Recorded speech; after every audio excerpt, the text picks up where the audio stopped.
Majelis Hakim Pengadilan Negeri Jakarta Selatan menjatuhkan vonis 1,5 tahun penjara terhadap Barada Richard Eliezer dalam kasus pembunuhan Brigadir Yosua. Padahal sebelumnya jaksa penuntut umum hukuman untuk Eliezer ini 12 tahun penjara. Ya, tentunya putusan hakim ini pemirsa kontras dengan vonis yang diterima oleh Verdi Sambo. Mantan Kadif Propam itu divonis mati oleh hakim meski jaksa menuntutnya dengan hukuman seumur hidup. Mengapa hukuman Verdi Sambo diperberat oleh hakim sementara Eliezer divonis jauh lebih ringan? Selain itu bagaimana pula pemirsa prosedur hukum dari vonis hukuman mati itu? Untuk membahasnya saat ini kami telah bergabung dengan dua orang narasumber kami, yaitu ada praktisi hukum Bang Otto Hasibuan dan juga pakar hukum ada Profesor Muzakir. Dan juga nanti akan bergabung bersama kami, masih kita hubungi pemirsa, ada Wakil Ketua LPSK Pak Edwin Partogi. Sapa dulu narasumber yang sudah bergabung bersama kami. Selamat sore Bapak-Bapak semua. Selamat sore. Ya, pertama saya mau Waalaikumsalam. Pertama saya mau ke praktisi hukum terlebih dahulu, Bang Otto. Kalau kita lihat soal akhirnya vonis yang hanya 1 tahun 6 bulan dijatuhkan kepada Eliezer, jomplang sekali dengan tuntutan jaksa. Bagaimana Anda menilai vonis ini? Apa yang saya katakan beberapa waktu yang lalu, bahwa tuntutan jaksa ini kan tidak sehebat dakwaannya. Kalau dakwaan jaksa itu kan menggelegar, tapi tuntutannya seperti apa yang kita lihat ini.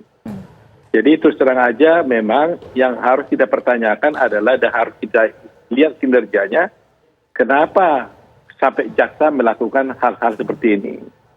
Ya, jadi terlalu jauh kan. Nah, memang saya menganut prinsip bahwa setuju dengan pertimbangan hakim yang mempertimbangkan tentang kedudukan daripada RE ini sebagai justice kolaborator, ya kan? Nah, hal ini yang tidak dipertimbangkan secara baik oleh jaksa. Nah, persoalan apakah memang 1,5 tahun ini terlalu rendah atau tidak, itu mesti tergantung pada masyarakat lah. Tetapi hakim telah berhasil membuat suatu pertimbangan bahwa memang justice kolaborator itu harus mendapatkan hak atau keuntungan daripadanya. Coba bayangkan kalau umpamanya Richard Eliezer ini tidak bersedia menjadi justice kolaborator, mungkin kasus ini tidak akan terungkap sebagaimana mestinya, ya kan? Nah, tetapi sebagian orang mengatakan ya boleh dong, tapi jangan 1,5 tahun dibanding 20 tahun. Nah, itu kita bisa berdebatkan. Tetapi yang pasti bahwa metode yang digunakan oleh hakim dengan mempertimbangkan justice kolaborator itu adalah menurut saya sudah tepat. Ada orang mengatakan, apakah ini bertentangan? Ini adalah karena tekanan-tekanan masyarakat dan sebagainya. Ya, itu bisa-bisa saja orang bertanya seperti itu. Tetapi bagi saya sekarang yang harus kita soroti adalah kejaksaan. Ada apa sebenarnya dengan kejaksaan? Kenapa membuat suatu tuntutan seperti itu sampai dia berbeda jauh sekali pendapatnya dengan putusan hakim. Itu yang saya lihat. Nah, ada juga hal yang juga kita pertimbangkan mengenai soal amicus curiae, ya, yang disampaikan oleh beberapa para dosen, ya kan. Terus terang aja saya tidak sependapat kalau dikatakan upaya yang dilakukan oleh para dosen-dosen tersebut merupakan amicus curiae. Saya beranggapan itu justru merupakan intervensi gitu. Karena amicus curiae itu tidak sebegitu tujuan dan maksudnya. Amicus curiae itu adalah yang dikatakan itu sebagai teman hakim. Maka dia tidak ke kelompok-kelompok orang yang di luar sana yang punya kepentingan tetapi tidak kepentingan pribadi, tidak punya konflik of interest dengan kasus itu, ingin membantu hakim di dalam menemukan hukum sehingga hakim dapat menetapkan suatu keadilan. Nah, tetapi yang saya lihat selama ini, saya tidak membaca memang apa yang disampaikan mereka secara tertulis. Saya hanya melihat narasi-narasi yang disampaikan di media televisi bahwa seakan-akan mereka menentang dan menekan hakim karena mengatakan bahwa tuntutan terhadap Eliezer itu terlalu berat. Itu bukan yang dinamakan amicus curiae. Yang dikatakan amicus curiae itu adalah diberikanlah fakta-fakta oleh orang-orang tersebut kepada hakim agar hakim bisa menemukan hukumnya, sehingga dengan menemukan hukumnya itu bisa mendapatkan keadilan. Contoh umpamanya, bahkan mereka bisa meminta dijadikan ahli di sana. Dan hakim juga bisa juga memanggil ahli ini untuk bisa didengar meskipun tidak diajukan oleh jaksa maupun oleh terdakwa. Tapi hakim dalam menemukan hukum, dia bisa menggunakan hal itu demi keadilan dan kebenaran. Baik, Bang Oto. Nah, itu yang saya lihat. Kita ke Prof. Muzakir terlebih dahulu. Kalau versinya Bang Oto memang dari dakwaan jaksa ini begitu menggelegar, ternyata bertolak belakang dengan vonis yang kita dengarkan terhadap Eliezer hari ini. Seperti apa Prof. Muzakir melihatnya? Ya, saya ingin memandangnya dari dua hal ya. Yang pertama adalah dari turut serta melakukan penganjuran. Ya, itu ada 3 orang pelaku ya. Yang kedua adalah terhadap Richard Eliezer ya. Mungkin saya akan konstruksikan yang pertama terlebih dahulu. Terkait dengan turut serta melakukan penganjuran itu ya.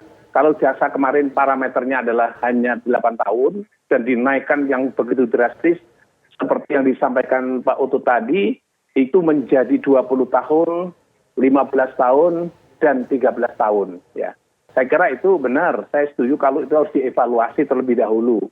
Karena apa? Saya melihatnya jaksa ketika dia mengkonstruksi para pelaku tadi, itu belum secara tegas dan jelas menempatkan kedudukan pasal 55 KUHP itu, turut sertanya itu yang mana, itu di dalam rekuisitor jaksa tidak tampak di situ. Sehingga dia posisinya agak sulit ketika itu harus dikaji.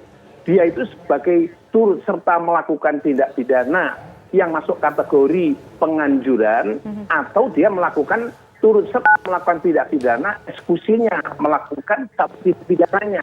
Jadi nggak begitu jelas ya.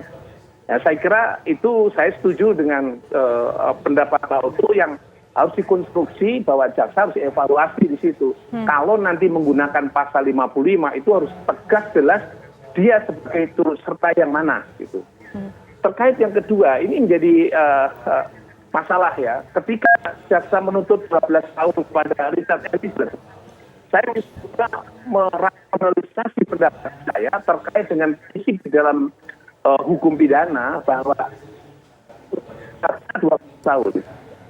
Kalau dia adalah sudah ngerti jaksa bahwa itu dia sebagai justice kolaborator, kenapa dia masih 12 tahun angkanya?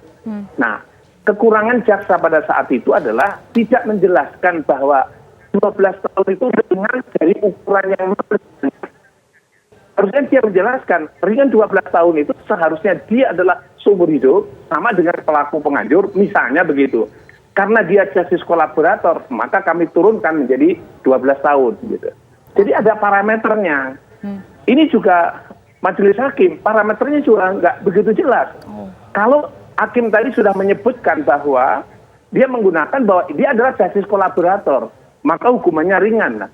Hukumannya ringan itu dari mana hukuman ringan? Kalau pada satu sisi dia adalah sebagai eksekutor dari suatu tindak pidana pembunuhan, yang kedua, dia pernah di dalam proses-proses hukum itu juga pernah memberi keterangan-keterangan yang tidak benar yang mau membantu mempersulit proses. Tetapi kemudian dia cabut dan kemudian berubah menjadi justice kolaborator. Dan yang berikutnya dia memperoleh permaafan dari keluarganya. Nah, pertanyaan hukumnya adalah, oke, justice kolaborator ringan, tapi ingat loh, dia adalah memiliki kausalitas dengan matinya korban.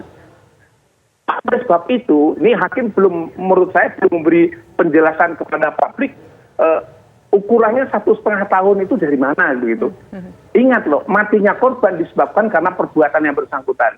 Kalau kemarin saya mencoba rasionalisasi tadi katakan jaksa itu, ya pantasnya itu 12 tahun adalah dikurangi justice kolaborator, walaupun tidak disebutkan di dalam rekuisitornya, tapi saya memandangnya itu sebagai pengurangan hukuman.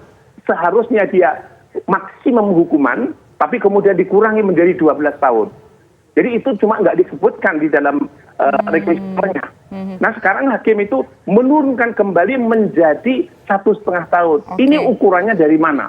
Apakah ukuran dari pelaku penganjurnya? Baik. Dalam hal ini adalah hukum yang bisa dipidana mati, atau dari turut sertanya, atau ini ukurannya sendiri hakim akan menetapkan semua justice kolaborator adalah 1,5 tahun. Nah, ini Baik. publik harus memperoleh jawaban. Oke, Ya, Prof, begitu. ini kan lebih rendah daripada tuntutan jaksa, begitu ya? Bisa tidak jaksa mengajukan upaya hukum lainnya karena merasa ini terlalu rendah? Nanti akan kita jawab bersama-sama usai jeda berikut. Kami kembali sesaat lagi.